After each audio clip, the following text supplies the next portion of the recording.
This is Santana Diaz, UC Davis Health Food Nutrition Services. I'm here with Chef James Ablett, Hi, how are my you? right hand, and making sure that we're able to show you something like the bounty of spring and the colors and vibrancies and the flavor profiles that are coming out of California right now, and focusing also on the nutrient-dense raw vegetables that complement a salad.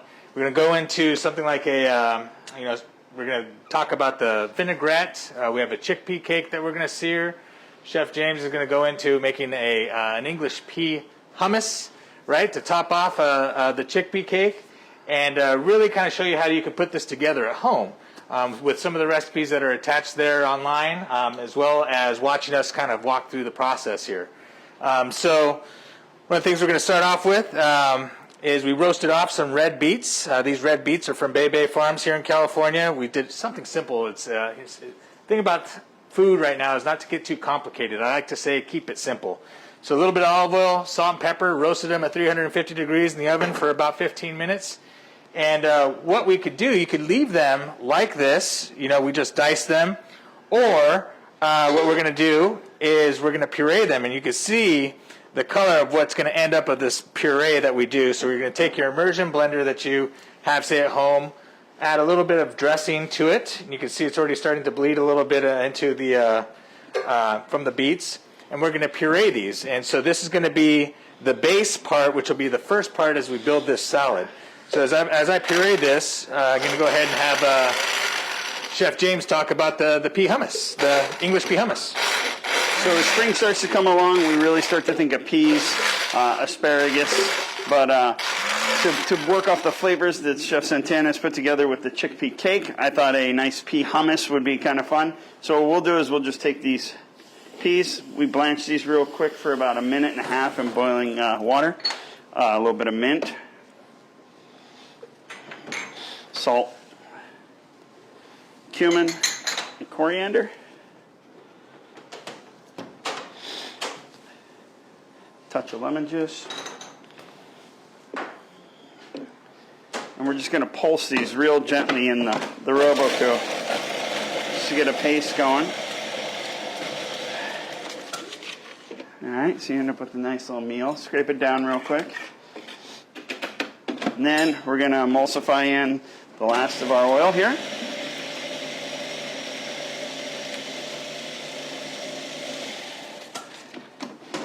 And there's a real simple base for nice vegetarian flavor pack. You know, it's got a good nutrient density and everything for it. So I think it'll be real nice. So as you look at these themes right now, so far we're going with a whole food plant-based theme, right? So we're going to keep it whole food plant-based and local, and also again focusing on the nutrient density of the vegetables. Raw asparagus. Right, so this asparagus is coming to our hospital from Durst Organics over in Esparto. And so what we're going to do is we're going to just work on presenting a little bit differently, right? So we're going to take the potato peeler, simple potato peeler, which is one of my favorite tools in the kitchen, right? And really, really inexpensive. But using it to exploit different ways to present vegetables is one of my favorite things to do. Again, keeping it simple. So we're going to make ribbons out of this asparagus. Save the tips and the ends, because you can use this and reserve it for your whether you want to dice it up for an asparagus soup or a cream of asparagus soup, or even dice it up and saute it, put it in risotto or something later on. Always use all parts of the vegetable as much as you can. So again, we're going to use get the ribbons going, and so while I'm doing this one, Chef James is going to talk about adding some more color, right? So another great one for raw vegetable shaved is golden beets. These are golden beets from Bea Farms. We're going to shave these on a mandolin. So those unfamiliar with the mandolin, basically just gives you the ability to shave a vegetable nice and thin. It's got a little adjuster here so you can adjust the thickness. And then you can just shave the veggies like that. Magic. So you know what, Chef? I'm going to look at adding some more color. So you got yellow, we got green. I'm going to add these ribbons here to this bowl. So we can start this off. And I'm going to go ahead and use some washed carrots here and just do the same thing with the carrots.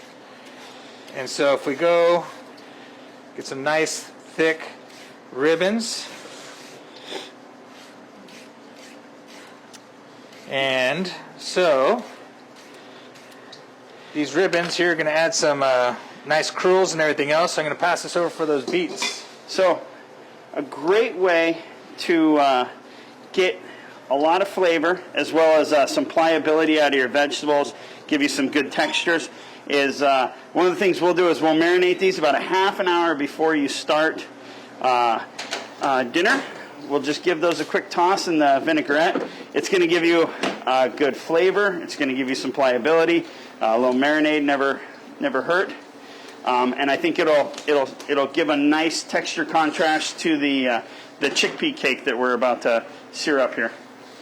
So that's great. So with the chickpea cake, again, keeping it whole food plant based, fresh herbs, we decided to use a Mediterranean flavor profile, right? So again, going with the flavors that Chef James used in the English pea hummus.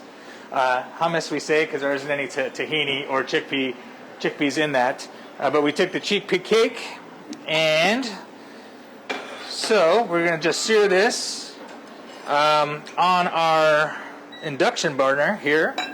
And so as we get this going, what we're going to do is this recipe for the chickpea cakes are also posted for you as well. You can get ahead. You can use it as a dip.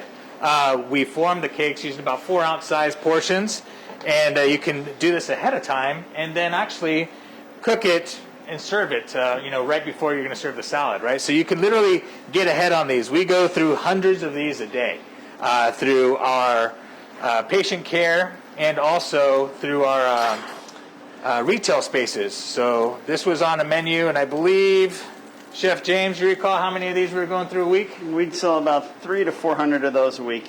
300 to 400 a week. That's great. So again, we're getting getting some color on this chickpea cake. And Chef James, how are we looking on what you got going on over here? We ready to plate, you think? Yeah. As soon as you're ready for pickup, we can go. So go ahead and you can start building that. Go with our plating, right? Hold on, Chef. That way we're going to tie this in together, right? So let's go with the colors of the red beet puree. Yeah, let's go back to where we first started it off then. We'll give a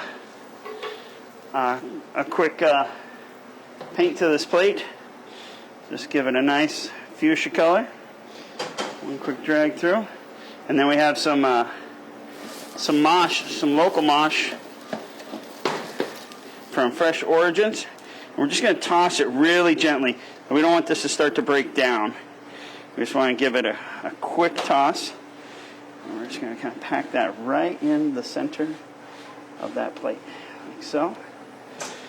We can find a couple of nice little fun ones to kind of put around the edges, just to give it a little extra appeal. Something like that. Look at that. That's looking beautiful. So when you look at this, as it's coming together, right? So again, the pliability when you use the vinaigrette to technically cook the vegetables, it makes them soft and the ribbons stay nice and they can hold, right? And the whole goal of this is presenting the salad really basically all from a raw state, except for this chickpea cake that we're going to add on. But really showing that it's not just about lettuce, right? It's really a focus on the nutrient dense. We got the asparagus, we have the beets, we got the carrots, a little bit of mosh, right? So we're going to add this chickpea cake on here. And then we're going to pass this on over to finish up this plate. I think we just finished with a nice little dollop right there. Fresh English pea hummus. So, when you look at these salads and what we're thinking about at home and we're thinking about what is in season, this is just the beginning. Spring is here, right? So the asparagus is here, the beets are coming up, and so it's leading into this great bounty of the season of summer, right? So when we think about summer too, and just any season at that, what can we do? And think about that at home. What can you use in your home kitchen or from your purchasing from your farmer's market locally, whether it's here in the Sacramento region or wherever you're at, and say, hey, cool, let's shave some of those vegetables. Let's keep them raw. We don't need to cook and just cook out the nutrients from them. Leave them in a raw state. Let them cook with a little bit of your vinaigrette. The vinegar is what's helping break down to make the vegetable more pliable. And then think about how, in this case, you're really not missing anything, even though it's a whole food plant-based, or should I say vegan, entree, right? It's an entree salad. It's pretty, it's beautiful. Chef James had the idea of adding the fuchsia to the plate, which makes it great, right? Because how do we eat first, Chef? With your eyes. I think it's a nice little color addition. So, again, this is a celebration of UC Davis Health and kickoff of Earth Week, and how maybe we could think about living each day as Earth Day here at UC Davis.